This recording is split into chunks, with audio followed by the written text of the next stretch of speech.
Voilà, vous êtes dans ce qui sera ici la station sous-marine Henri Cosquel. Donc c'est ici qu'on accueillera. Imaginez un petit peu une scénographie à la Jules Verne. Vous voyez les murs un petit peu, les gros boulons sur les côtés, vous avez des hublots qui donnent sur ce qui se passe à l'extérieur. On est là vraiment pour les mettre dans l'ambiance, dans une station sous-marine qu'on a recréée pour l'occasion, enfin qu'on a créée pour l'occasion, et qui donne vraiment l'impression aux personnes d'arriver au plus proche de la vraie grotte, mais qu'on ait adapté le terrain pour leur arrivée. Et donc vous avez cette station-là et les modules qui vont arriver ici et qui vont pouvoir passer par devant vous ici et commencer leur trajet. Il y a dans la grotte, il y aura 44 modules différents qui peuvent accueillir 6 personnes chacun pour un trajet qui va durer entre 35 et 40 minutes, à partir de l'embarquement jusqu'au débarquement. C'est donc une boucle qui est recréée, une boucle qui fait 220 mètres d'eau. Donc comment on a fait ça? En fait, la grotte elle a été numérisée, on s'est retrouvé avec une grotte, on va dire informatique, qui a la vraie forme de la grotte, c'est-à-dire très penchée, avec une cheminée derrière, un puits qui descend 24 mètres. Et comme ce n'est pas réalisable dans un bâtiment comme celui-là, il a fallu découper tout ça en plein de petites écailles différentes, les mettre à plat, et créer avec tout ça numériquement un tunnel de 220 mètres de long qui puisse pénétrer dans ce bâtiment-là. On est sur un bâtiment qui existe déjà, qui a ses propres contraintes. Vous le voyez, qui a des piliers centraux, qui a plein d'éléments comme ça qui nous obligent en fait à adapter légèrement le trajet pour respecter le bâtiment et pour qu'il n'y ait pas de soucis de sécurité également. Donc ce tunnel-là de 220 mètres de long, il a été numériquement placé dans ce bâtiment-là. Sachant que notre chance, c'était quand même que la grotte originale a une surface à peu près similaire à cet endroit. C'est ça. Donc en fait, on a réorganisé les écailles, mais ensuite, elles sont à même échelle. Donc on a rapproché certaines zones. Mais au sein d'une zone, c'est les mêmes visuels que ce que vous avez dans la grotte originale. Ça y est, on donc garde l'ordre les points de vue sont les mêmes, c'est juste qu'il y a certaines zones qui sont rapprochées avec des endroits d'intérêt un peu différents. Donc voilà. Mais ça, c'est grâce au fait que quand même la surface est relativement similaire à la grotte Cosquel. C'est ça, on est à l'échelle 0,89 exactement, mais c'est quelque chose que... 96. 96, pardon. Ah oui, Je crois que c'était 89, désolé. Ah non, alors pas ce Grotte-là. Donc ce tunnel qu'on a recréé, il est ensuite créé en grille métallique, le squelette de la grotte en fait, que vous voyez derrière un petit peu partout. Donc on appelle ça des chips. C'est déjà pré-modélisé, on va dire, à la forme qu'on souhaite lui donner. On les reçoit par centaines et on vient les souder les unes aux autres comme un gros puzzle, histoire de recréer le tunnel dont j'ai parlé en amont. Donc là, voilà, il y a déjà énormément de chips qui ont été récupérés et qui ont été soudés entre elles. Elles sont toutes numérotées, vous voyez des petites étiquettes, donc elles ont vraiment une place bien spécifique. Une fois qu'elles sont soudées entre elles, vous avez une image bien parfaite derrière pour le plafond ici. On vient y fixer un nergalto. Le nergalto, c'est ce grillage noir que vous voyez qui est fixé dessus, qui est agrafé simplement dessus. Ça va devenir un support à la projection de béton qu'on va faire dessus. Donc vous voyez là, on a commencé uniquement la projection ce matin sur ce nergalto là, donc c'est très léger. On fait 3 couches de projection béton. Ça va durcir en fait la structure. Et au lieu de se retrouver avec un tunnel de métal, on se retrouve avec un tunnel de béton. Il n'y a pas encore de forme géologique réellement dessus. C'est quelque chose qu'on vient faire après. Donc une fois qu'on a fait cette projection-là, on vient avec de l'enduit de modelage. C'est des gros sacs que vous voyez, par exemple, ça en est. Ce sont des enduits de modelage, c'est du béton, mais un peu plus rigide, on va dire, et qui nous permet de venir recréer les failles, les morceaux géologiques, les concrétions, les stalactites, les stalagmites, etc. Donc là, c'est vraiment un travail tout simple, c'est-à-dire qu'on a une photo de la réelle grotte, et nous, on fait la même écaille au sein de la restitution. Il y a une faille à cet endroit-là, il faut qu'on fasse une faille à cet endroit-là. Il y a un stalactite, il faut qu'on fasse un stalactite, etc., etc. Donc tout ça, c'est fait sur la totalité du parcours. Donc ça, c'est avec un enduit de modelage qui prend pas mal de temps. Après ça, on se retrouve donc avec un tunnel qui a déjà une forme un peu plus de grotte, mais qui est entièrement beige. Donc ce qui va manquer, c'est la peinture. Donc on a des peintres qui arrivent dans un second temps et qui viennent donner la couleur à la roche. On ne fait pas ça bien sûr à l'aveuglette, on a toutes les semaines des géologues qui viennent et qui vérifient que le travail correspond à la réalité de la chose ou qu'on n'ait pas fait d'aberration sur les éléments qu'on doit un petit peu imaginer. Parce qu'il y a des zones de la grotte où pour pouvoir intégrer par exemple un pilier et pour respecter certaines sécurités au niveau du passage des modules, on doit adapter légèrement la réalité, c'est-à-dire qu'il se serait passé ça. Et les géologues viennent contrôler ce travail-là. En parallèle, vous avez en atelier, réalisé par Gilles Tosello et Alain Dalis, les panneaux qui contiennent les œuvres réellement, donc les peintures, les gravures qui ont été faites il y a des dizaines de milliers d'années. Et donc ces panneaux-là, on les reçoit, nous ici, et on vient les intégrer après ça. On vient redécouper notre travail, intégrer le panneau, le souder par l'arrière, et ensuite on a des équipes qui viennent raccorder, histoire que ce panneau-là se fonde complètement dans la masse. C'est ce qui se fait en atelier. C'est ce qui fait en atelier. Donc Gilles Tosello à Toulouse et Alain Dalis à Montignac. Voilà. On va le voir, de toute façon, on va pouvoir avancer par là et on va voir le panneau des pingouins qu'on a déballé ici pour l'occasion. Et on a même reçu ce matin, vous le voyez ici, 3 panneaux. Exactement, qui sont la draperie des mains noires. Donc ça, c'est les panneaux, on les reçoit coupés et divisés pour la simple bonne raison que c'est trop gros à transporter. Et donc ça, c'est le plus gros des panneaux qu'on a ici. Il fait quasiment 30 mètres carrés. C'est dans le bon sens de visite. Le module. Ah oui, oui, Geneviève. j'ai une question sur le module. Donc, comment il accélère, ralentit, se tourne. Voilà, c'est ça. Allez-y, parfait. Donc le module, lui, qui accueille 6 personnes, comme je le disais tout à l'heure, démarre d'ici. Il est circulaire, il avance à très basse vitesse, il est exactement à 0,377 km/h, donc ça va être relativement lent. et il va pouvoir avancer doucement, ralentir quand il s'approche des œuvres, effectuer des rotations. Le but étant quand même que chacun puisse passer du temps devant chaque œuvre et regarder vraiment si on est positionné à droite ou à gauche du module ou en bas. Pardon ? Le visiteur ne descend pas. Non, il ne descend pas du module. Il est embarqué en effet. Il a une espèce de petite barrière qui est devant lui, qui signifie le fait de mettre en route ce module-là. Et il vient pouvoir faire entièrement ce trajet-là. Et voilà, l'idée de la rotation, c'est que pour chacune des 6 personnes, puisse voir la totalité de la grotte. Alors le tunnel n'est pas complètement dans le noir, mais il est sombre. Le but est vraiment d'embarquer la lumière avec le module. C'est-à-dire que c'est au passage de ce module-là que certaines lumières vont s'allumer, comme si vous découvriez la grotte, au même titre qu'Henri Coscar l'aurait fait avec sa lampe torche. Et avec les reflets de l'eau. Voilà, vous avez des bassins d'eau qui sont... Dans la vraie grotte, la grotte est immergée aux 2 tiers. Donc il y a de l'eau dans la vraie grotte. Donc nous, on ne pouvait pas faire cette restitution-là sans mettre d'eau réellement dedans. Donc vous avez des bassins à différents endroits, en effet, qui n'ont pas la vraie profondeur. On ne peut pas se le permettre puisqu'on est sur le sol. Mais avec un espèce de jeu de lumière et avec le fond des bassins qu'on est en train de recréer, on donne cette impression de réalité. Et donc les modules vont passer avec parfois voilà, un peu d'eau à droite, un peu d'eau à gauche, qui vous donne cette impression d'avancer réellement à la surface de l'eau pour la découverte de la grotte. Le but, c'est avec un jeu visuel, avec un jeu de lumière, de donner cette impression de profondeur là-dedans. Donc on ne se rendra vraiment pas compte que c'est un petit bassin. Donc là on avance, au même titre que le module le ferait. Donc le module va suivre, va faire un espèce de tour ici autour de cette structure qui va monter.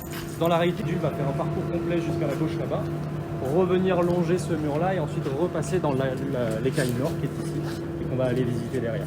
Donc là, vous voyez le process en fait de construction de la grotte. Vous avez une partie qui est déjà bien avancée. Et réellement ici, on a juste commencé cette écaille-là, donc cette partie-là. Vous avez vu les chips qui ont été mises en place tout le long du mur ici, le Nergalto, ce grillage noir, et la projection qui a commencé ici. On a quasiment les 3 couches. On a les 3 couches qui ont été faites sur celle-ci d'ailleurs. Donc cette écaille-là, c'est la première réellement à visiter, parce que là, d'abord, on sera dans le tunnel d'accès, on va dire dans la grotte. Pour nous, c'est une des dernières que l'on va réaliser. On est passé devant un élément central que je n'ai pas mentionné. Vous avez une grosse zone centrale au bâtiment, à cette salle-là qui est quasiment vide. On a vu un petit peu de restitution qui revenait, ils sont en train de faire le plafond. Ça, c'est la plage. C'est l'endroit où Henri Coscar est arrivé pour découvrir la grotte. Donc lui est arrivé dans un endroit qu'on a appelé la plage, qui ressemble réellement à une plage, et qu'on va restituer. Et donc quand le module va sortir du tunnel de la station sous-marine, la première chose qu'ils vont voir, c'est cette grande zone de plage ouverte, qui est une zone géologique impressionnante, puisqu'avant d'être une grotte pariétale, c'est une grotte géologique qui est assez impressionnante, avec beaucoup de concrétion, beaucoup de couleurs, beaucoup de stalactites, de stalagmites, etc. Et donc cette zone-là, elle est impressionnante. Ils vont d'abord arriver sur une partie qui est extrêmement ouverte, avec de l'eau, avec cette géologie. Ça va les mettre un petit peu dans l'ambiance de la grotte avant d'attaquer un petit peu plus précisément la partie ornée, on va dire.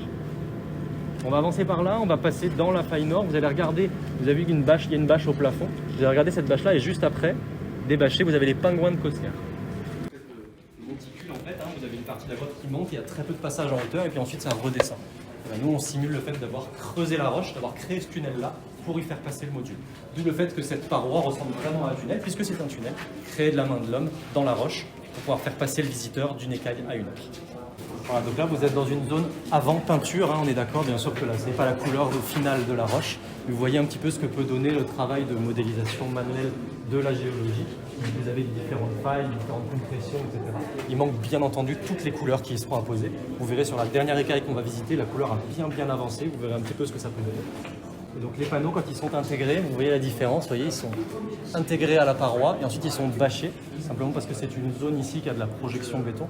Le but est bien sûr de protéger ces œuvres-là qui sont réalisées de manière extrêmement précise, qui prennent beaucoup de temps par Alain Dalis et par Gilles Tosello, et donc on les protège toute la durée des travaux. C'est quelque chose qu'on ne déballe que très exceptionnellement. On l'a fait aujourd'hui, vous avez 4 panneaux qui sont déballés pour que vous puissiez les voir, mais on essaie de les protéger parce qu'il y a trop de risques d'abîmer les œuvres.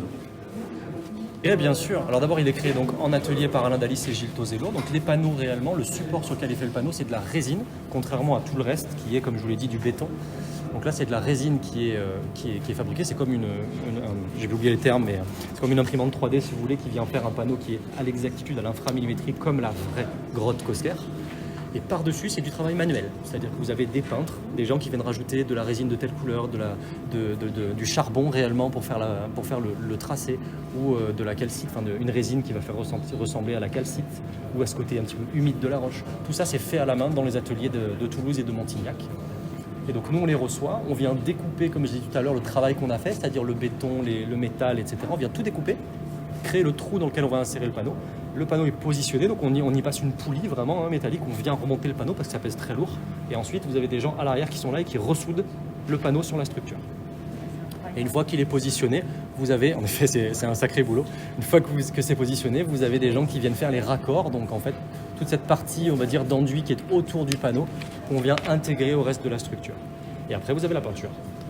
Vous avez des peintres, il y en a un qui travaille aujourd'hui d'ailleurs, on va le voir un petit peu travailler tout à l'heure je pense, et qui vient rajouter toutes ces couleurs ocre, noir, un peu plus sombre, un peu plus clair, etc. pour donner vraiment une impression que le panneau est vraiment fait une seule et même partie avec la structure.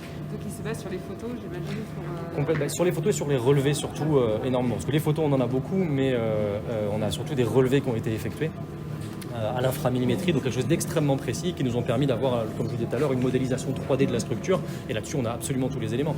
Et on a la société Perspective qui est intervenue et qui a créé un casque pas de réalité virtuelle, un casque de réalité virtuelle, c'est ça, voilà, où on peut se balader dans la grotte réellement. Et donc on l'a nous ici pour les personnes qui viennent recréer tout ça. C'est-à-dire qu'ils peuvent positionner le casque et dire ok aujourd'hui je travaille sur quelle zone, le pingouin, je vais me déplacer dans la zone des pingouins, je vois comment est la grotte, ok à cet endroit-là c'est telle couleur, à cet endroit-là c'est telle concrétion, je vais pouvoir la restituer réellement. On peut faire des captures d'écran, on peut faire des impressions. C'est quelque chose que vous allez mettre en ligne par exemple? Qu'on va, pardon?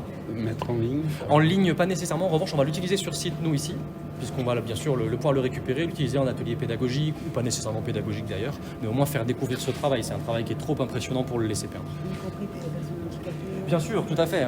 Sachant que dans les modules, notamment des personnes à mobilité très réduite qui ne sont pas déplaçables, et dans ce cas-là, on a ce système-là qui va leur permettre de vivre quand même la visite de la grotte sans monter réellement là-dedans dans ces modules-là. Donc ils vont pouvoir se mettre dans une cabine prévue à cet effet et vraiment visionner la grotte, se déplacer dedans, reculer, entendre l'audio guide en même temps, etc.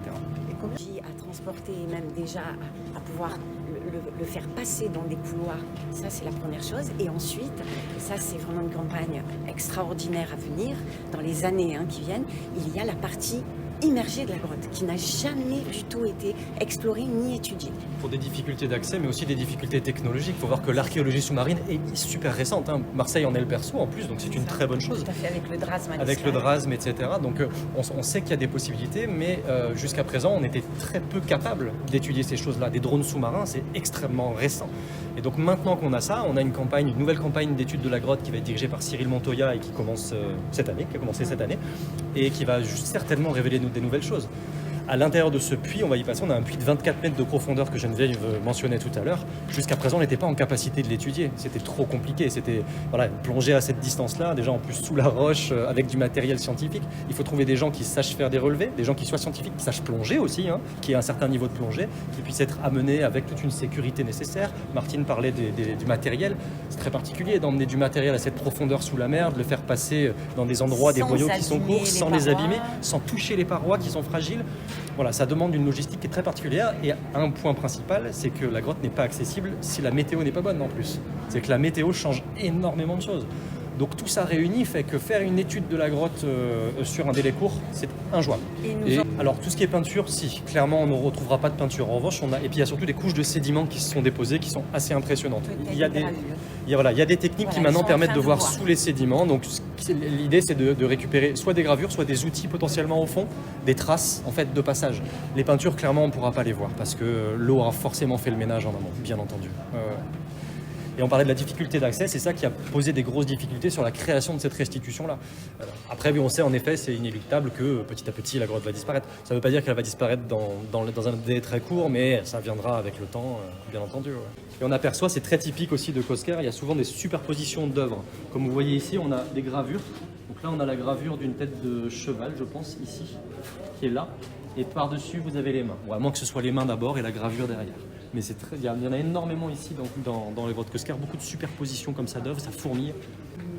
Et donc là, vous êtes dans la cheminée, donc cette partie dont Geneviève parlait tout à l'heure, qui remonte très haut. Et vous allez avoir un bassin au niveau de là où vous êtes ici, qui va simuler la descente à 24 mètres de profondeur. Donc un bassin qui va être sombre pour vraiment donner cette impression de profondeur-là. Le module va passer sur votre gauche, juste ici derrière, afin d'accéder à la faille des Bisons. On est sur une zone, voilà. Et le haut également va être un peu plus sombre pour montrer vraiment la hauteur là-dessus. Donc là, vous avez devant les yeux le premier panneau que l'on a reçu. Il y a eu une certaine émotion au déballage du panneau. Henri Cosquer, d'ailleurs, qui vient de temps en temps nous rendre visite, n'était pas venu avant l'intégration d'un panneau, en tout cas. Il a attendu un petit peu. Et le jour où on a intégré ce panneau-là, on a attendu. Puis quelques jours après, Henri est venu voir, justement. Il y Et alors, quel a été son... Alors nous on a besoin, alors on n'a pas réellement besoin d'une validation de sa part, mais on avait besoin d'une validation de sa part si vous voulez. Ça nous fait quelque chose de savoir que lui accepte ces choses-là et nous dise ok, c'est vraiment comme ça que je l'ai vécu. Et donc il est venu, maintenant il vient régulièrement, à peu près une fois par mois, et il a eu une vraie émotion en regardant celui-là. Il a dit mais je me souviens que j'étais positionné là. En fait si vous voyez ici, sur la roche qui est devant, on a simulé le fait d'avoir cassé, comme je vous l'ai dit tout à l'heure, pour faire passer les modules. En vrai, dans la grotte, la pierre monte ici. Et vous avez la marque derrière vous qui simule l'endroit d'où la roche a été cassée. Et donc lui, Henri, se souvient s'être positionné sur cette pente légère ici et être resté à regarder celui-là un petit peu. Et vous avez un deuxième bison qui est sur la droite et il se souvient avoir vraiment passé beaucoup de temps devant ce bison-là et être allongé ici à cet endroit-là. Donc quand on lui a fait montrer tout ça, il avait une certaine émotion. Donc il y a des zones comme celle-ci, comme la faille des bisons, qui fourmillent d'œuvres. On a vraiment beaucoup de peintures, beaucoup de gravures. Là-bas, il y a des mains incalculables. Il y a la main de la découverte, etc. On a beaucoup de données. Donc là, on va devoir ralentir quand même pas mal les modules pour avoir pas mal d'explicatifs également. Tout ça, on vient l'expliquer bien entendu dedans. On a une caution scientifique derrière. Il y a un comité scientifique qui a été créé par la région, qui inclut beaucoup de gens qui sont vraiment dédiés à la grotte. C'est quoi la durée moyenne de la visite? Alors, dans les modules, entre 35 et 40 minutes, on est en train de caler le texte. Donc, ça ne prend pas en compte l'embarquement et le débarquement. Donc, c'est vraiment le temps que vous passez dans le module. Après, pour le bâtiment en totalité, on compte au minimum 1h30 de visite, vraiment pour la faire au pas de course. 2 heures serait bien un petit peu mieux. Mais c'est pas Tout le monde, on prévoit quand même 800 000 visiteurs à l'année. Il va falloir qu'on fasse passer tout le monde et qu'on prenne le temps quand même de leur expliquer tout sans vraiment les laisser passer des heures et des heures ici. Tout le monde a envie de les voir, on a un but pédagogique, on a un but scientifique, il faut montrer ça aux gens et on est obligé malheureusement de limiter ce tracé-là. Les 35 minutes dedans, c'est déjà bien, hein. C'est vraiment pas... Ici sur le module, on va être beaucoup plus haut et donc on va pouvoir avoir un côté sombre un peu plus en bas et on va être très proche des parois. C'est-à-dire que quand vous allez... En fait, vous avez, voilà, pour mettre 6 personnes, vous avez 3 personnes devant, 3 personnes derrière, et les personnes de derrière sont légèrement surélevées pour pouvoir voir au-dessus. Ah non, vous allez voir tout aussi bien. Vous allez voir tout aussi bien, vraiment, parce qu'il n'y a pas non plus une énorme différence entre les 2 étages. Mais du coup, vous allez être très proche. Ça fait que par exemple, pour les pingouins qu'on a vus, nous on était relativement bas pour les regarder. Réellement, dans le module, vous êtes plus haut. Pareil pour le mégacéros qu'on a vu qui était bâché dans le tunnel là-bas. Même chose, vous allez être relativement haut. Ici, en hauteur de tête, vous allez quasiment pouvoir toucher en fait cette protubérance-là.